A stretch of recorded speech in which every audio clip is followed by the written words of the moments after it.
원고는 이혼을 한 때로부터 한 4, 5개월 전에 남편이 집을 나갔다. 그리고 그때부터 이혼을 요구했다. 이런 주장을 했었습니다. 근데 사실 그때 시점에 우리가 만났었다는 명확한 자료가 없거든요. 혹시나 그때의 남성분이 다른 외도를 했다 하더라도 그거의 대상은 피고가 아니었다. 이렇게 주장을 했었습니다.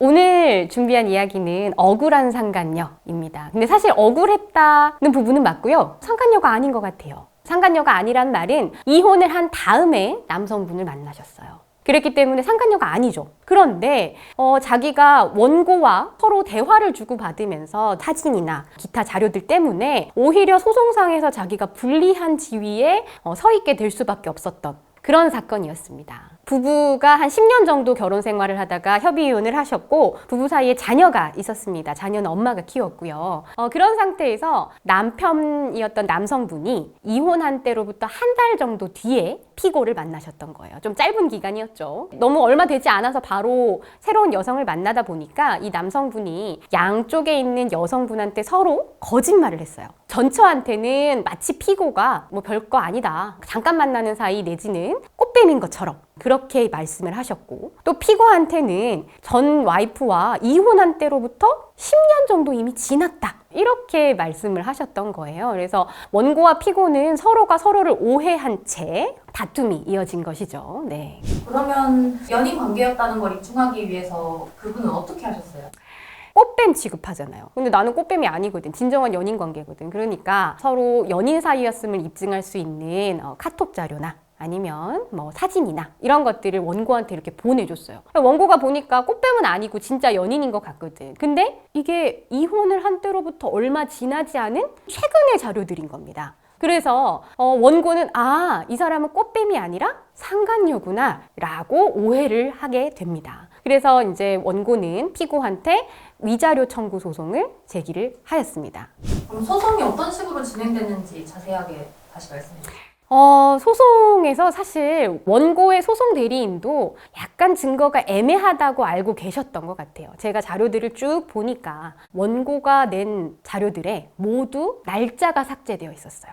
그래서 저는 이 사건에 들어가서 원고가 낸 자료들 전부에 날짜가 없다. 그러니 각각의 자료들의 날짜를 특정할 수 있도록 재판부한테 이야기를 해서 재판부가 그 부분을 지적을 하도록 했습니다. 그래서 원고 주장의 신빙성을 막 흔든 겁니다. 근데 원고와 피고가 사적으로 서로 다툼을 계속했다고 말씀을 드렸는데 그 기간이 굉장히 길었어요. 서로 문자 주고받고 싸우고 욕설하고 이런 시간이 2, 3년 정도 된 거예요. 그러다 보니까 피고가 원고한테 보내줬었던 원본 자료들, 카톡이나 사진이나 이런 것들이 원본 자료들이 삭제된 상태인 겁니다. 그러다 보니까 피고 입장에서는 이걸 방어하기가 굉장히 힘들었습니다. 대신에 저희가 할 수 있었던 것은 여행 간 사진들을 좀 보냈는데 그 여행을 간 시점을 입증을 하고자 카드 결제 내역이나 비행기 티켓 자료들과 같은 자료들을 통해서 이것이 이혼을 한 다음에 이루어졌다라는 것들을 상세하게 주장하기 시작했습니다. 그리고 이거는 소송 기술적인 측면인데 원고의 주장 중에서 말실수했던 부분을 저희가 피고의 이익으로 원용을 했었습니다.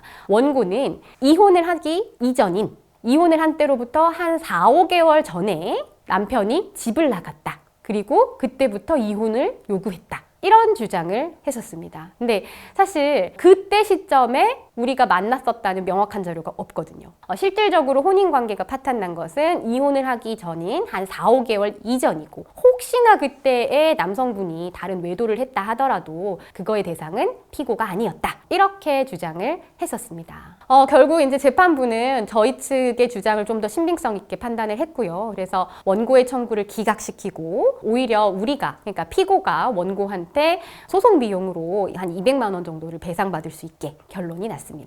어떻게 보면은 피고인도 남자한테 속은 거잖아요. 네. 그리고 원고 쪽도 그런 부분이 있었고 그럼 구상권을 남편한테 할 수는 없나요? 거짓말을 한 것이 뭔가 불법 행위를 형성했다라고까지 보기는 좀 어려워요. 그래서 아마 이 사건에서 원고 입장에서 좀 억울할 수 있는데, 소송 비용을 분담하는 건 자기가 소송을 제기해서 피고는 아무런 잘못이 없었음에도 불구하고 소송을 무려 1년이나 했거든요. 그런 것에 대한 배상을 한 것이기 때문에 원고가 부담을 해야 하는 것이고, 거기에 대해서 중간에 거짓말을 했던 남편한테 뭔가 청구를 하기에는 조금 어려웠다, 이렇게 말할 수 있습니다.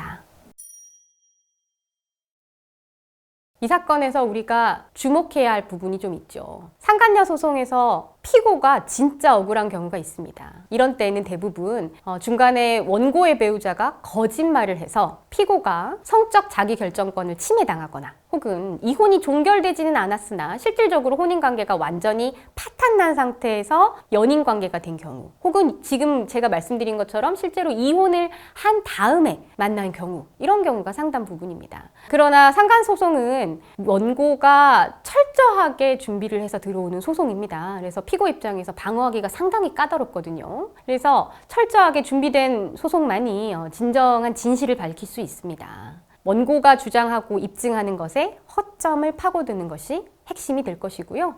또한 별도의 증거 자료가 필요하다면 그것까지 준비를 해서 성공적인 방어가 가능하다고 말할 수 있습니다. 오늘은 여기까지 하겠습니다. 이혼 전문 변호사 강원구입니다.